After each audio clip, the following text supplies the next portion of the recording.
Hey everyone, welcome back to Tefillah Tidbits on Tuesday. I'm Rabbi Molly and I'm here with Josh. Hey Josh, how you doing? Great. How are you, Rabbi? I'm good, thanks. Good to see you. So we are going to talk about Psalm 92 today. So we've been on this little adventure together. We've gone through all the Psalms that represent the days of the week leading up to Lachadodi, and Lachadodi is like the climax of the Kabbalat Shabbat service. We reached that climax, and now we're sort of on the train in the transition between Lachadodi and moving into our actual Ma'ariv service. And so there are a few different psalms and songs that are included in this last little section. So we are almost at the end of our series on Kabbalat Shabbat together. So we're thinking about what's next. So we'd love to hear from you.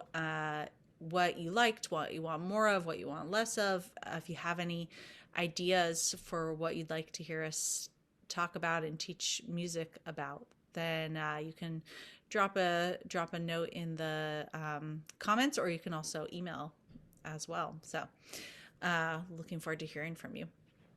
So, Psalm 92 is it's a well-known psalm. There's a lot. If you look at the verses in the psalm, there are a lot of different verses that have been set to music over the years, and we're going to look at one specific verse that's about halfway through the text that we say on Shabbat.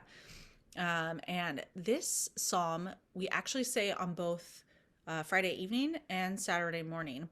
And it starts out, the very first line is a psalm, a song of the day of Shabbat, Mizmor Shir LeShabbat. So this is a psalm for the day of rest. And one comment that Rabbi Richard Levy Zichrono Livracha, writes about this psalm is, we've been talking a lot about how the Psalms use imagery in nature. That's a theme that's come up in a lot of our videos. And a lot of the conversation has been about how as Shabbat is beginning, all the different parts of nature are coming to life, and music is heard through the rustling of the leaves and whatnot. And this psalm also talks about nature, but Rabbi Levy takes a different twist on it. So what he says about this psalm is that it encourages us to look at some phenomena of nature as teaching us about human beings. So learning about ourselves by reading about nature. And he writes, just as flowers need to be planted in the divine courts to fully take root, so do our actions. Are our words rooted in the language of love and caring, of gentle reproof and robust support? Are our actions rooted in God's mitzvot, in the Torah's understanding of right actions and the demands of our consciences as well? Shabbat, he says, is an excellent day to reflect on such questions. And the verse that I want to focus on today, we'll come back to this idea that Rabbi Levy talks about. The verse I want to focus on, the Hebrew starts Mah Gadlu Masecha Yah, or Masecha Adonai. And it's usually translated as how great are your works, Adonai, how very deep your thoughts. And like a lot of things in the Bible, it's hard to get a translation that really conveys the true meaning of the text in its original language. And the word Gadlu is translated as great. Mah Gadlu, how great.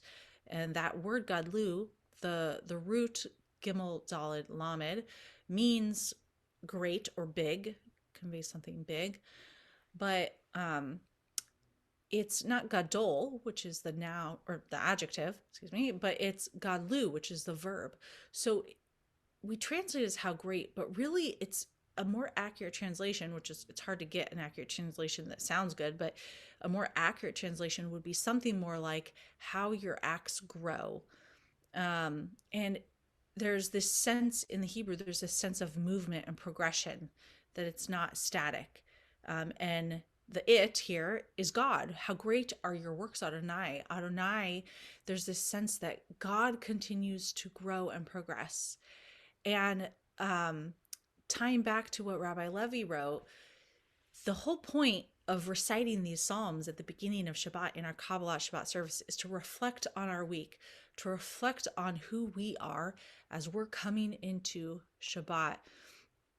And this line, Mah Gadlu, Masechaya, reminds us that just as God is in progression, just as God continues to evolve, so too does the world continue to evolve. And so we're supposed to ask ourselves, how are we doing when we think back on our week? Have we been working to grow, to become better? Where can we continue to grow? Where can we push ourselves? And that is part of the reflection that we do, because again, on Shabbat, it's not just about resting, kicking up our feet for the sake of a little relaxation, but the point is to create space to reflect so that after Shabbat we can continue to do even better in the coming week. So we're going to learn a melody using this one line from this psalm. Josh, take it away. Hallelujah, hallelujah, hallelujah, hallelujah, hallelujah, hallelujah, hallelujah, hallelujah, hallelujah, hallelujah, hallelujah, hallelujah, hallelujah, hallelujah, hallelujah, hallelujah. Mah Gadlu מעשיך מאוד עמקו מחשבותיך. Mah Gadlu מעשיך מאוד עמקו מחשבותיך. Let's try that again. Mah Gadlu מעשיך מאוד עמקו מחשבותיך. One more time. Mah Gadlu מעשיך מאוד עמקו מחשבותיך. Hallelujah, hallelujah, hallelujah, hallelujah, hallelujah, hallelujah, hallelujah, hallelujah, hallelujah, hallelujah, hallelujah, hallelujah, hallelujah, hallelujah, hallelujah. And this song is meant to be sung in a round, so you could sing Mah Gadlu with me, or you can keep singing Hallelujah at home if you prefer. Here we go again. Mah Gadlu מעשיך מאוד עמקו מחשבותיך. Mah Gadlu מעשיך מאוד עמקו מחשבותיך. Back to hallelujah, hallelujah, hallelujah, hallelujah, hallelujah, hallelujah, hallelujah, hallelujah, hallelujah. Mah Gadlu מעשיך מאוד עמקו מחשבותיך. Mah Gadlu מעשיך מאוד עמקו מחשבותיך. Hallelujah, hallelujah, hallelujah, hallelujah, hallelujah, hallelujah, hallelujah.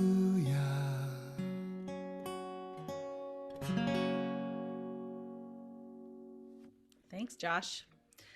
So that melody comes from Rabbi Shefa Gold, and she is well known for writing melodies that are chant like. And so some of them we use in our services. You would recognize, like Elohai Elohai Neshama Shana Ta Ta Bi. So a lot of her music has that chant like quality. And I mentioned in the beginning that it's a psalm that many different parts have had melodies written for them, and she specifically chose to take this one line and repeat it over and over again. So it has that element of chanting. And so it's not something we do a ton at TBT.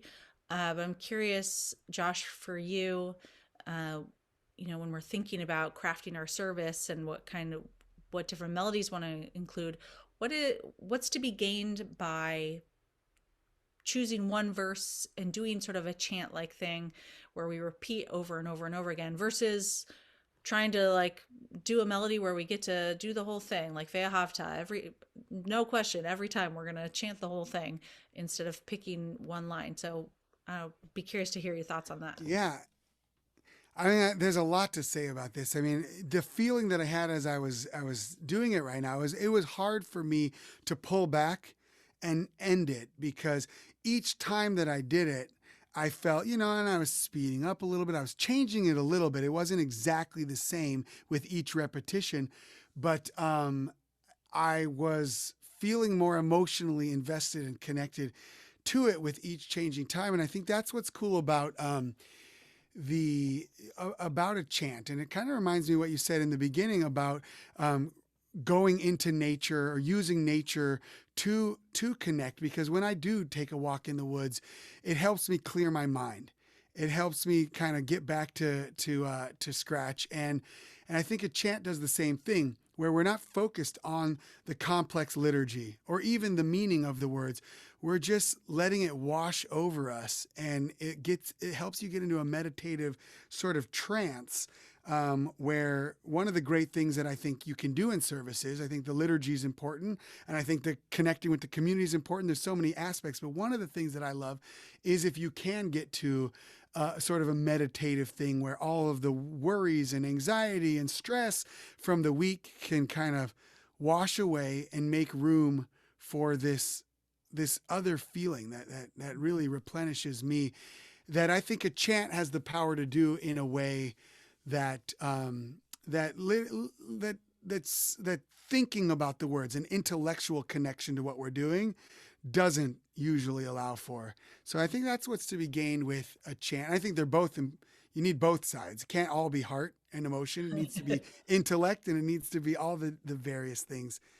But I do love that for me, each time that I did it, it did feel a little different. And it reminds me of a poem that I once heard by Gertrude Stein, who said, "A rose is a rose is a rose is a rose." And it just kept going. And the point of it was that it was in response to Shakespeare, who said, "A rose by any other name is still a rose. Call it what you want, it's still the same thing." And she was saying that actually, no, saying it over and over again invests a different meaning into it, and we can actually start to have a deeper engagement with these words each time we say it. And I really did feel like it was changing as I was singing it more, and I could imagine the whole congregation half singing the hallelujahs, half singing the Mah Gadlus, switching or not even switching. Everybody does what they want, and 3 minutes, 4 minutes go by, and you don't even notice it because you're just inside of it in a way that only chants can allow, I think.